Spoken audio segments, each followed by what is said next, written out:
В тази завършителна лекция на семинарът Тройцата, Бог Тройца и единството на църквата, размисли относно някои неща, които са важни, свързани с единството на трите лица в Бога и как това единство се установява като единство на тялото или общението на духа, както апостол Павел нарича живота на църквата в Ефесяни, в онзи пасаж, в който четохме, че има едно тяло, защото има един дух, има едно кръщение и една вяра, защото има един Господ и имаме един Отец, който е над всички, във всички и така нататък. Като моята уводна теза беше това, че живота на църквата всъщност е удължаване или продължение на живота на Бога, респективно църквата, която е една, общението на духа, което е едно, тялото на Христа, което е едно, семейството на Бог Отец, което е едно, всъщност се съставлява от много части,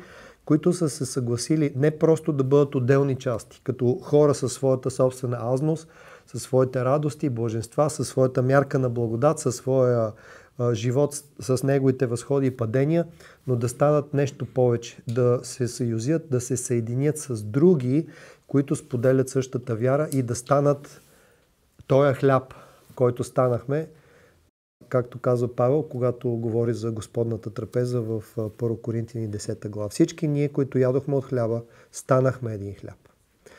Помислете, в Господната трапеза ние консумираме хляб, който е направен от стрити зърна, които някога са били на стрък, на клас, които са събрани, които са стрити и които вече са загубили своята собствена цялост в името на това да участват в нещо по-голямо от себе си.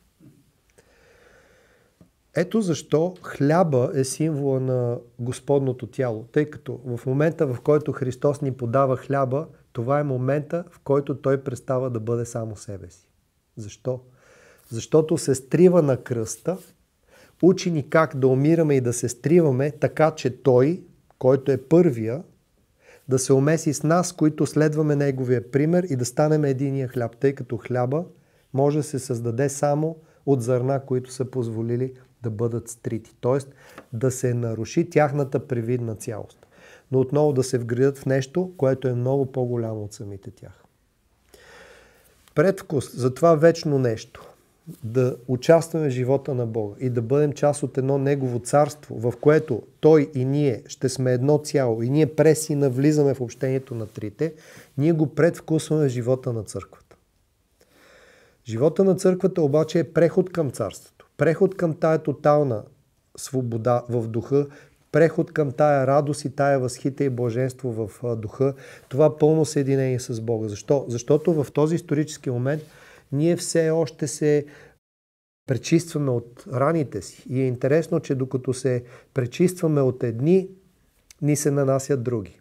И докато се лекуваме от рани, нанесени от света, понякога ни се нанасят рани в болницата, в лечебницата, която е църквата. Някой да е чувал, някой да се е заразил или да бъде заразен с хепатит в болница, докато е отишъл да се лекува. Ето го. Още сме в ситуация, в която лечебницата понякога ни разболява. Училището понякога ни прави по-глупави.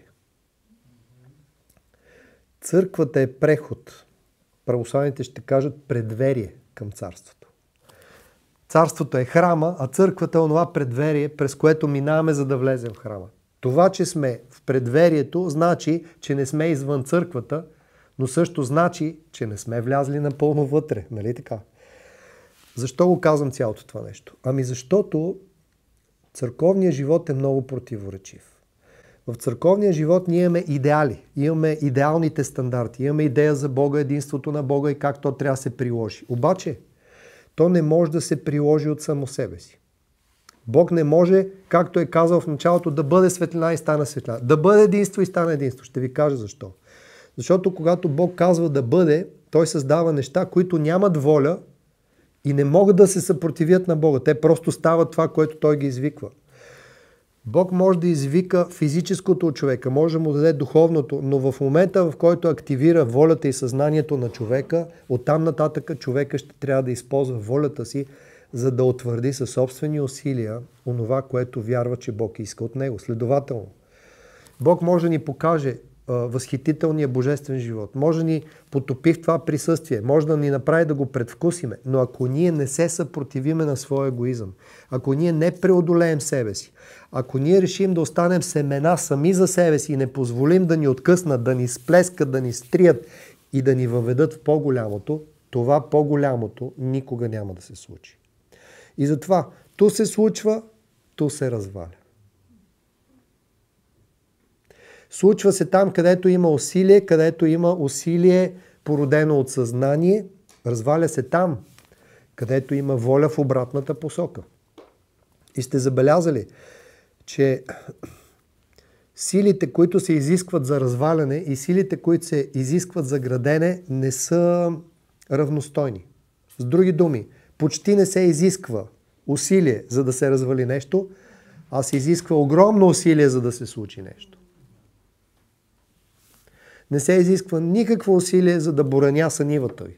Изисква се огромно усилие, за да стигнете до момента, в който класовете са зрели и вие ги пожелате. Всички вие го разбирате.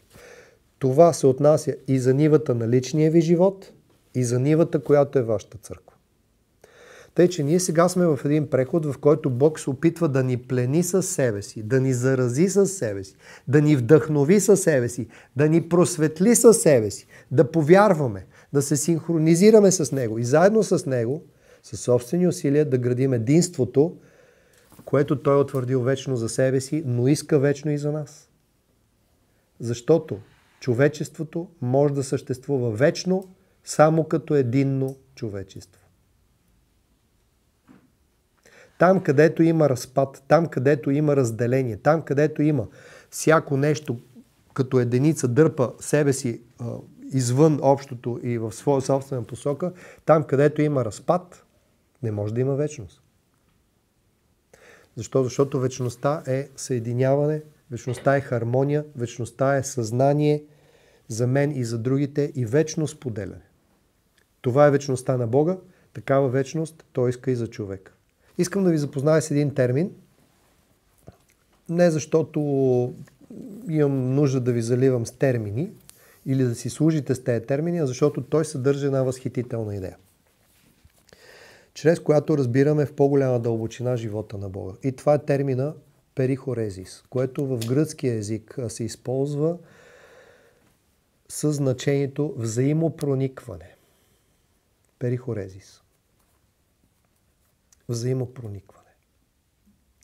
Това е един термин, който ранните църковни отци започват да употребяват първо за начина, по който си взаимодействат двете природи в Христос. Защото в момента, в който кажем, че Бог е станал човек и е взел човешка природа в себе си, съединил се с нея посредством раждане, идва следващия въпрос. Добре, имаме божествено лице с божествена природа, което се въплъщава в човешка плът и взима на себе си втора природа.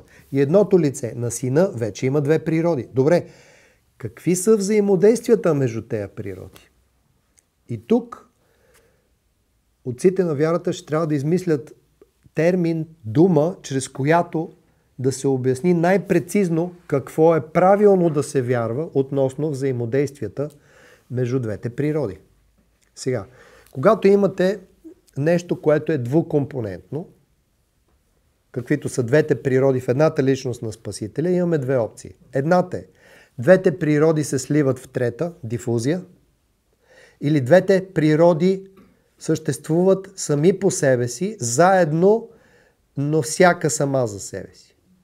Отделени. За да могат да обяснят как двете природи в Христа нито се сливат, нито се разделят, отците измислят термина перихорезис. Взаимопроникване. Какво обобщава този термин? Обобщава следното. Че двете природи се взаимопроникват без да загубват своите собствени свойства, предавайки свойствата си една на друга. Как отново Йоан Дамаскин обяснява взаимопроникването между двете природи в единия Христос, а след малко ще го приложим и за Троицата, когато разберем какво се има предвид в този термин.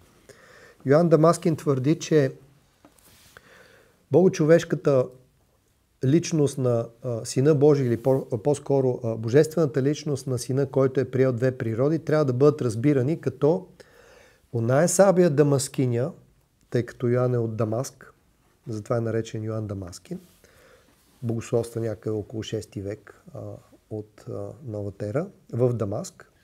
Знаете какво е сабия дамаскиня, знаете, че това е една от най-здравите стомани, които по сказания с саби, които могат да разсечат верига, т.е. желязо може да разсече желязо, което не е естествено по принцип. Желязото се чупи или затъпява от другото желязо. Има техника, която сирийците използват, Дамаск е столицата на Сирия, за да направят стоманата толкова твърда, че тя да може да отреже верига.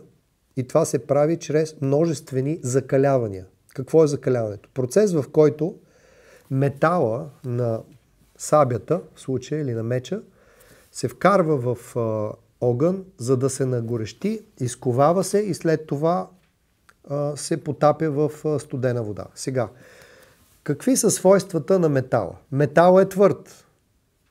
Метал е фиксиран. Метал е тежък. Метал е плътен.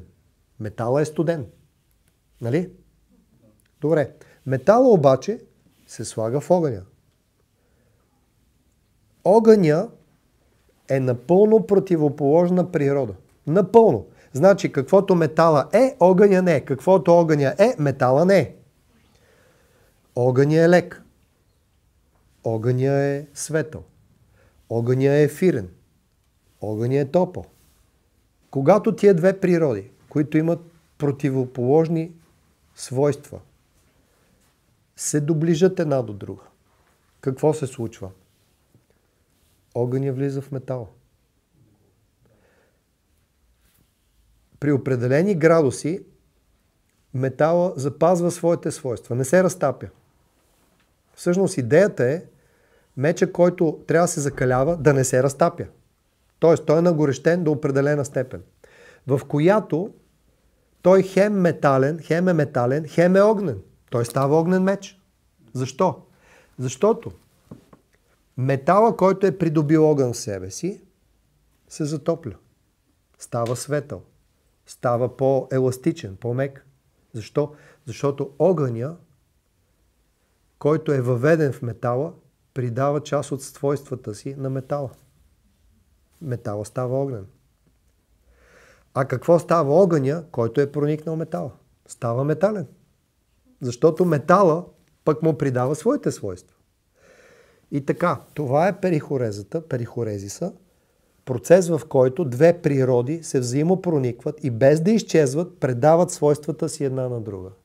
Какво казва Дамаскин? Когато четем Евангелията, Христос, Бого човека, е като огнен меч. С един ряз реже и изгаря. Защо? Защото във всички действия на Бого човека имаме участие както на божествената, така и на човешката природа. Във всички свои действия Сина Божия е Бого човек. И кой е текста, в който виждаме това изведено най-ясно? Ами текста, в който казва, Христос казва на Отец: Отче, ако може тая чаша да ме отмине. Проява на човешкото. На страха от смъртта. Но как завършва молитвата? Но не моята, а твоята воля да бъде. Проява на божественото. Тъй като божественото не се страхува от смъртта. И тук виждаме Бого човека като огнен меч. Виждаме проявата на двете природи. Как ползваме термина перихорезис, взаимопроникване на две различни природи, които без да изчезват, предават свойствата си една на друга, и го извеждаме от христологията в триадологията, в доктрината за Троицата. Взаимопроникването в Светата Троица вече говори за начина, по който трите лица общуват помежду си. С други думи, в доктрината за Светата Троица, където имаме една обща природа и трите лица притежават и осъществяват тая природа, имаме една проста божествена природа. Обаче имаме три лица, които какво правят, когато се докоснат едно до друго. Без да изчезват, предават себе си, своето съзнание, своята воля и своите личностни характеристики на другия като дар. Исус казва, аз и Отец ми едно сме. Тоест, Той ни дава да разберем, че в Божеството трите личности, тук въвеждаме и Светия Дух по необходимост, Духа на истината, за който Исус е говорил в цялото Евангелие на Йоан, съществуват в състояние на перихорезис. Какво означава това? Означава, че всеки божествен аз е проникнат от други два божествени аза и всеки божествен аз съзнава себе си като триазен, като аз, който живее с други двама. Не отделен от тях. Разграничен или разграничим по-скоро, но не отделим. Ето е разликата между божествения и човешкия аз. Човешкият аз излиза от отровата на друго човешко същество, което е аз, но никога не съществува в състояние на сливане с другия. Отрязва се пъпната връв и от тук нататък човек се бори да се укрепи като самостоен аз, но той винаги се възприема в разграничение от другия. С други думи, в човешкия опит ние оформяме нашия аз по силата на разграничение. Аз не съм ти, ти не съм аз. Нали? Аз може да съм бил в тебе, известно време да съм бил ти, но даже не съм го знаел. Сега обаче, когато знам кой съм аз, разбирам, че не съм ти. Още веднъж запомнете. Това е разликата между човешкото и божественото съзнание. Човешкото съзнание се оформя по силата на разграничение. Аз не съм ти. Нека да ви кажа защо тинейджерите бягат от вкъщи. Те бягат в момента, в който търсят своя собствен аз. Къде го откриват? Извън къщи. Защо? Защото когато са вкъщи, те съществуват в състояние на сливане и не могат да разберат кое са те, кое е родителя им. И както казва един чуден францискански богослов Ричард Рор, грехопадението е нещо като влизане в тинейджърска възраст. Ние падаме нагоре. Защо? Това е като бягството на тинейджера, който в името на това да обособи представа за себе си, трябва да разкъса своя аз от този на родителите си, за да може да стане себе си. Но след това да се върне от дома. Това е историята на завръщането на блудния син, между другото, който е осъзнал, че е по-добре да е в къщи. Но този път той вече е в къщи не на сила, а защото го е пожелал съзнателно. Та каква е разликата между човешкия аз, който съществува или се обособява в разграничение, и божествените азове? Божествените азове пък се утвърждават по обратен начин.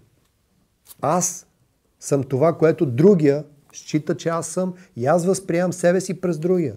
Аз съм сина, защото отец ме нарича син. Аз и отец ми едно сме. По същата логика, както сина е дефиниран от отца, така сина дефинира отец. Защо? Защото отец не може да бъде отец, ако няма син. И както сина не може да възприеме себе си като син, ако не му се каже ти си мой възлюбен син, така и отец не може да се възприеме като отец, ако сина не му каже тате, да бъде волята ти. Ти си по-велик от мене. С други думи, божествените азове се осъществяват в събиране, в установяване на единство. Аз с другите и за другите. Още веднъж, всеки божествен аз в Троицата, всеки аз, Отец, Син, Свят и Дух, е триазен. Защо? Защото първо е себе си, а след това разбира, че е това, което е в общение с други двама, които са напълно неотделими от него. Тоест не в разграничение, аз не съм другия, а аз съм с другия. И както вече разбрахме от миналата лекция, в Бог няма нищо обективно, т.е. няма никаква тварна природа. Бог е чист субект, следователно. Няма предели, които да са бариера за тоталното взаимопроникване на тези личности в Божеството. Казахме в алегорията с свещите и огъня на свещите, че за огъня няма никакъв проблем да се слее с друг огън и да стане един общ огън, който обаче е от три различни източника, нали така? Това е много важен принцип, защото това е принципа на единството в църквата. Какво имам предвид? Продължавам да мисля за божественото битие. Всеки божествен аз, било то този на Отец, на Сина или на Светия Дух, е отново аз за другия. С други думи, всяко божествено съзнание съзнава себе си за и с другите. Значи, казахме, Исус казва, аз и Отец ми едно сме. На друго място пък говори за нещо друго и казва така, малко по-нататък в текста, в 14-15 глава на Йоан казва така: онзи, който ме люби, ще бъде възлюбен от Отец ми и аз и Отец ми ще дойдеме и ще направиме обиталище в него. Айде сега кажете ми какво има предвид. Петдесятница, разбира се. Как Отец и Син живеят в нас? През Светия Дух. Който ги носи. Защо? Защото всеки божествен аз е напоен с другите два. И той не е само себе си. Той е с тях. Той ги носи. С други думи, който има докосване до Отец, се докосва автоматично до Сина и Светия Дух. Който се докосне до Сина, се докосва автоматично до Отец и Светия Дух. Който се докосне или до когото се докосне Духа, има докосване до другите двама, от които Духа е проникнат. Отец и Син.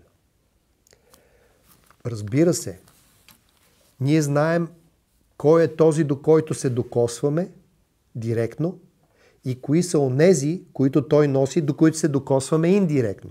Следвате ли ми мисълта? Ние винаги трябва да знаеме кой е носещия, проникнатия и кои са онези, дето го проникват. До които имаме индиректно докосване. Така, когато Исус казва на Филип, аз и Отец ми сме едно, ако видиш мен, видял си Отец, Филип има директно докосване до личността на Сина Божий, нали така? Но индиректно докосване до Отец. Защо? Защото Отец пребъдва в Сина. Тоест, Сина е посредник. През него, като медиатор, ние имаме докосване до Отец. Ние нямаме директно докосване на Отец. Защо обаче това трябва да се говори? Защото благодарение на перихорезата имаме едно съзнателно скрепяване на три личности в общение. Едно съзнание за аза, което ние не познаваме. Аз с и за другия. Не аз без другия. Не очертаване на бариера, а напротив, постигане на азност през прегръдката на другия. В което Отец вече спира да е това, което той сам е за себе си, а той е Отец на Сина. И в което състояние Сина спира да бъде себе си, а се разкрива като Сина на Отца. Той всеки какво е спрямо другия. Това вече го преговорих. Как се обяснява перихорезата? Вече ви обясних, че един от начините може да бъде три отделни светила, които излъчват светлина и тя става една обща светлина. Другия начин е да говорим за прегръдката. Може би сте виждали как гърците танцуват сиртаки. Те се прегръщат така, че, примерно, ако имате трима, които играят кръгообразно, всеки е докоснал други двама и всеки е докоснат от други двама. Сега, имайте предвид, че има хора като, да кажем, Шарлин Бърнс, това е американски богослов, жена е, която казва, че личността е нещо, което можем да опишем последния начин. Личността има ядро, което е цяло и неделимо и то никога не се размива. Границите му винаги са ясни, тъй като аза винаги знае кой е и кой не е. С кой е и с кой не е. Има съзнание за себе си. Обаче, това ядро е обвито в обвивка, която е една зона, в която може да позволиш някой да те проникне и да внесе своето в тебе. Така че, ти хем съзнаваш себе си, хем съзнаваш, че другия е в тебе. И в същото време разбираш, че ти си ти и че той е той. И знаеш, кое е твоя мисъл, кое е негова мисъл. Но вижте сега, Когато аза, който има ядро, лично съзнание, което продуцира мисли, да кажем, една обвивка, в рамките на която може да допуснеш мислите на другия, чувствата на другия и, с други думи, ти го интериоризираш, ти го въведеш в себе си, ти винаги можеш да разграничаваш кои мисли са твои и кои мисли са негови. Това би трябвало и ние да го разбираме. На микроскопично ниво, но го разбираме. Какво е любовта, какво е емпатията? Например, емпатията, любовта, емпатия, т.е. състраданието е състояние, в което аз позволявам друг да ме проникне със своите емоции и своите мисли. Обаче, аз винаги мога да разгранича кои мисли са мои и кои са негови. Нали? Аз мога да състрадавам, в мен може да се появи същото чувство като неговото, но аз винаги разбирам, че това е моето чувство, което е породено от чувството на другия. Павел ни казва, че трябва да практикуваме емпатия, като казва затова плачете с плачещите и се радвайте с радващите се. Айде сега да ви питам, ако вие не позволите други да ви проникнат с мислите си, емоциите си, как ще плачете с тях и как ще се радвате с тях? Емпатията е това да допуснеш, любовта също е това да допуснеш другия в себе си, без да се размиеш в него и без той да се размие в тебе. В едно общо пространство, в което твоето е и негово, неговото е и твое. Това е състоянието, в което съществува Бог, като Отец, Син и Святи Дух. За тяхното взаимопроникване няма граници. И все пак, всеки аз разграничава себе си от другия, но те живеят един общ живот. Това е модела за единство в църквата. Как се прилага този модел? В любов и само чрез любов. Защо?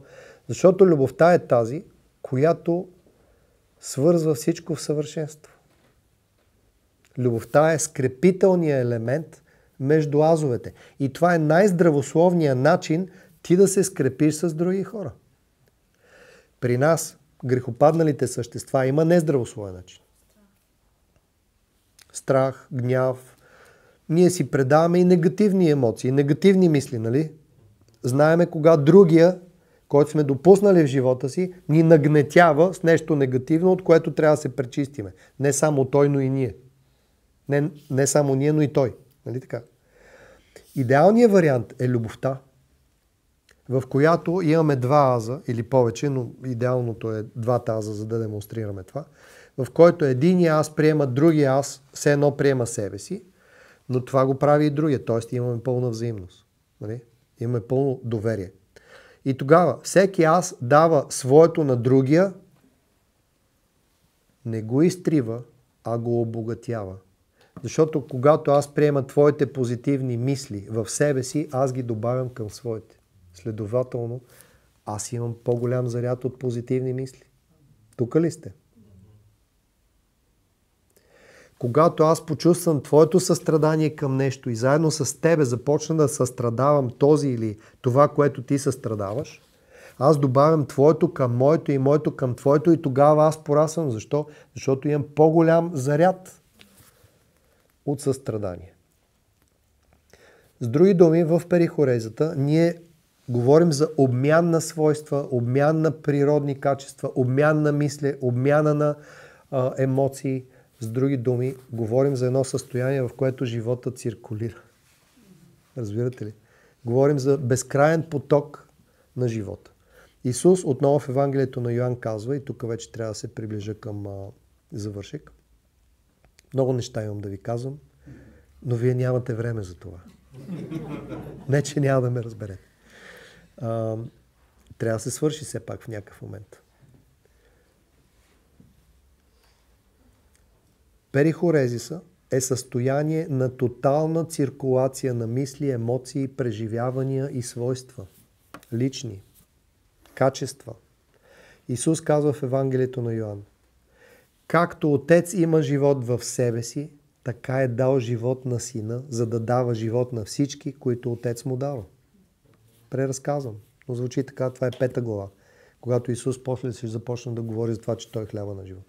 Както Отец има живот в себе си, така Той дава живот на Сина. Сега забележете. Първо, Отец е който дава лично битие на Сина Божий. Отец иска да има Син.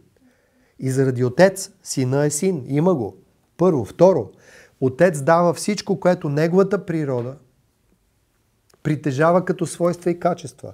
Ако природата на Отец е това, той да е всемогъщ, да е всезнаеш, да е всеможеш, да е всеприсъстващ, всичко това Отец го споделя с Сина. И сега се оказва, че Сина идва, той е наелектризиран, ако мога да ползвам такава дума, с живота на Бога Отец и е готов да ни предаде този заряд. В 17 глава на Йоан четохме текст. Исус казва: и славата, която ти ми даде, аз дадох на тях, за да бъдат едно. С други думи, да има пълен обмен, да има пълна циркулация на славата, която Бог е дал на всеки. Защо? Защото Бог дава на всеки, както първо е дал на Сина, който след това споделя славата си. Защо обаче? За да може славата, която е дадена на мен, аз да я споделя с другите. И реално, оная слава, която идва до мен и остава с мен, е тази, която е дадена на теб. Защо? Защото моята е дадена за теб, а твоята е дадена за мен. Това е циркулацията на живот, на слава, на благодат в църквата. В момента, в който ние се затвориме и започнем да ползваме мярката на благодата и славата, дадена на нас, за нас, тя приключва. Тя приключва. Ореола изчезва. Ореола, само да знаете, изобразен по иконите, само говори за мярката на благодат и слава, която е дадена на всеки светия, под формата на дух, който се проявява през дарби. Това е ореол. Да се разграничат облагодатените от необлагодатените. И сега вижте колко е интересно. Отец дава на Сина, а пък Той дава на нас, за да можем ние да дадем един на друг. Така се установява единство. Когато всеки дава, всеки получава. Нали така? Пак ще го кажа. Когато всеки дава, всеки получава. Та реално, в Бога живота е един. Защото Той тече във всички посоки. От Отец към Син, от Син към Отец, от Отец към Духа, от Духа към Сина, от Духа към Отца. Пълна циркулация на живота. Живота на Бога е в тотално движение, в тотална динамика. Оттам това нещо се спуска към нас. Защо? За да ни зарази. За да ни зарази и не да ни превърне в крайна станция, при която се приземява славата, а за да ни превърне в нещо, което са трите лица. В извор. В извор. Реки от жива вода ще потекат. Сега питам ви, моята вода към мене ли тече? А има ли начин да я запра, така да се каже? Да я стопирам? Има ли начин да завъртя кранчето и да кажа, това е за мене? Има. Това е момента, в който тя спира и за мене. И се оказва, че го има за мене, когато го давам на тебе. Че го има за тебе, когато го даваш на мене. Ето как през дарбите, през живота, който е динамичен, циркулиращ, ние живеем единството на Бога. Забележете какъв е прекия практичен резултат, когато всички придобиха един ум, едно сърце и една воля в ранната църква. Когато многото станаха едно тяло и едното общение на духа. Всички почнаха да си раздават имотите, да ги продават, искам да кажа, да донасят парите при апостолите и те да ги разпределят всеки му според нуждата. И никой не казваше, липсва ми това или онова, защото всеки получаваше според нуждата си. Ето какво се случва, когато многото са заразени с живота на Бога и започнат да го привеждат в действие тук на земята. Започва пълна циркулация на любов, на състрадание и това вече има практично измерение. За нас това е утопия. Ние искаме дарбите на ранната църква, но никой не си продава имотите като ранната църква. А искам да ви кажа, че това е най-радикалното в циркулацията на живота. Иди и раздай имота си на бедните. С други думи, позволи онова, което е дошло до тебе, да си отиде от тебе. И нека друг да ти даде това, което е за тебе. Но това, дето е в тебе, го дай на другите. Това е циркулацията. Това е циркулация. Само когато има циркулация на даровете и само когато човек разбере, че живота му е даден, за да го дари той на другите и тогава ще стане по-голям от себе си, тъй като тогава ще се обогати с даровете на другите, се установява един прекрасен живот, който Христос нарича Царство Божие. А какво е Царството Божие? Живота на Бога, в който има място за нас.